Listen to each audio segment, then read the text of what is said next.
그때는 저희 일반 의료도 상당히 낙후한 환경에 있었는데 해계학도 그 수준이 매우 낮았던 시절입니다. 그리고 전문의도 물론 없었고 인력도 매우 낮은 상태라서 동영서를 가지고 갑상선 환자 치료하는 정도, 진단하는 정도만 했던 아주 낙후한 시절이고, 그다음에 해계학 자체의 완전한 정체가, 기초가 다져지지는 않았을 때입니다.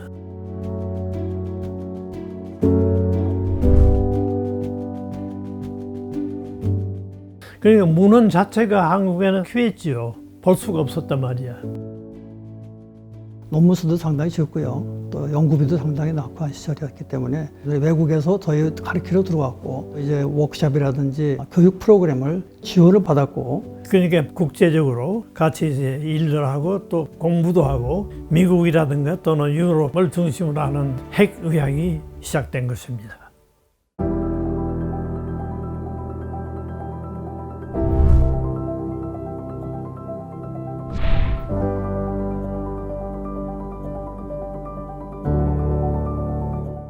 해계학의 발전에 있어서 이런 것들이 가장 중요한 저희들의 수건 사업이었습니다. 충분한 그 임상적 또는 의학적 인지도가 상당히 낮았고 인력이 상당히 모자라서 매우 힘든 때에 기반이 되었다는 것은 아마도 우리 회원 전체가 단합이 돼가지고 했던 그 하나의 그런 도전과 열정의 산물이었다, 저는 이렇게 생각이 됩니다.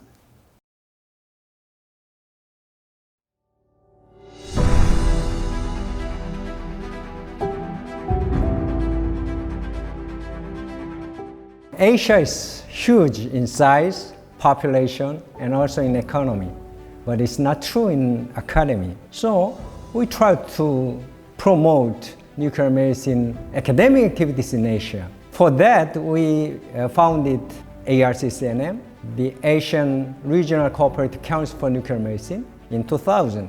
Asian Nuclear Medicine Board in 2014. It's very successful, and now it is very well operated. Or ARCCNM. So since then, actually, Korea is helping us in the field of nuclear medicine. Bangladesh still hopes that we can do as much as Korea by learning from Korea.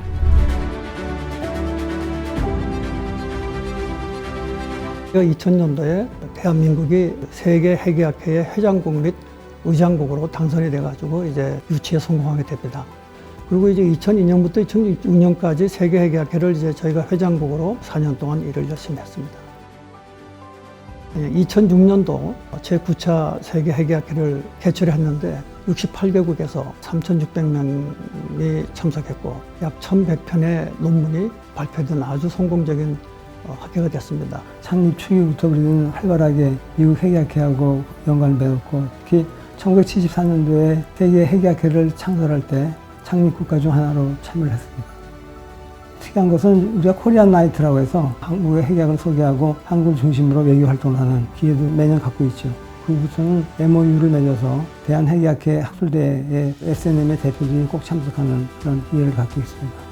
All workers in the nuclear medicine in Korea, particularly physicians and scientists, they made the top 10 or maybe even 5 category in the presentation of their scientific papers in the national or international meetings in last probably 20 years. So I'm very proud of them.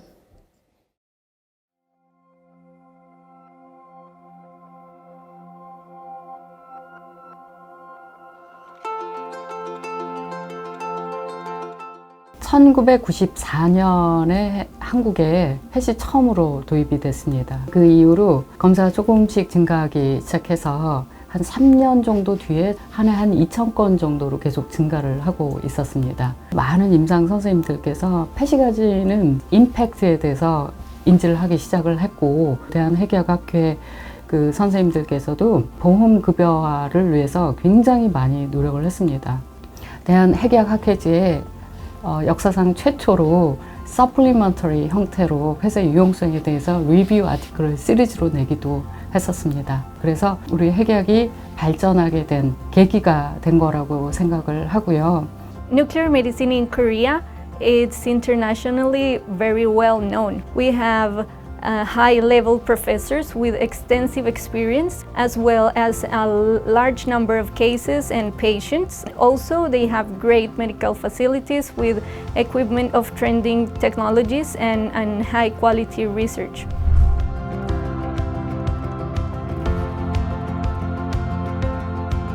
핵의학 진단 검사나 치료가 감소했다는 것은 우리가 새로운 진단법이나 치료의 개발에 소홀히 했다기보다는 기존의 검사나 치료에 소홀히 했다는 것이 됩니다. 검사나 치료가 어떤 과학적인 정보를 제공하느냐에 관심 있는 것이 아니라 얼마나 부가적인 임상적인 정보를 주느냐, 우리가 이러한 점을 간과한 것이 큰 원인이라고 생각합니다.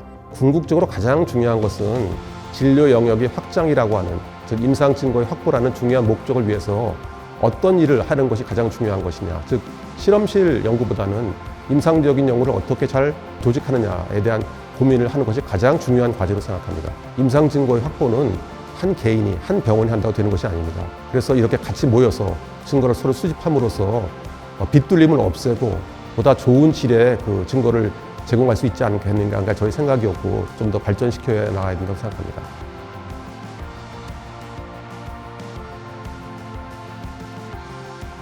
앞으로는 이제 팬캔서라 그래서 거의 모든 암종에 대해서 핵의학이 할 수 있는 큰 역할이 생기지 않을까 생각됩니다. 2017년부터 루테슘 도타테이트라는 그 신경 내분비 종양 환자들을 대상으로 환우회와 또 정부와 같이 해서 임상 시험도 이제 시작을 하게 되었고요.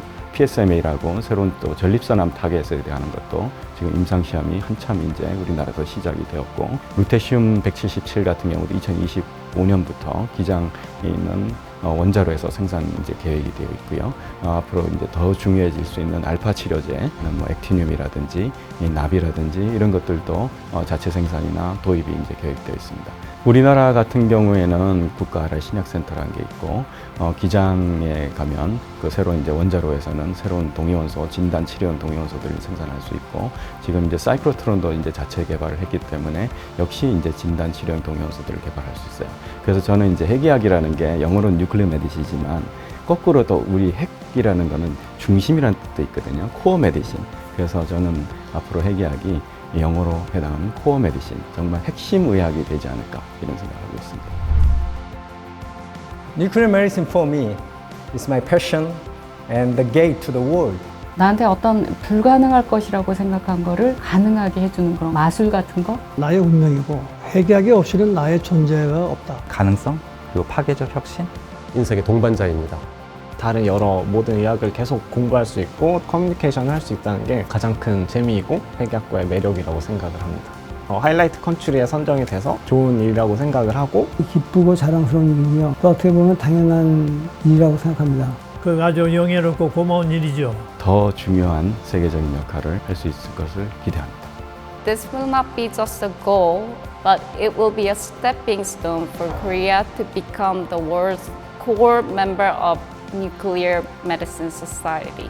So, world, you better watch us out in 2022. 6 years of passion and restart with innovation. 미래의학의 가치, 핵의학과 가치. See the invisible, cure the impossible.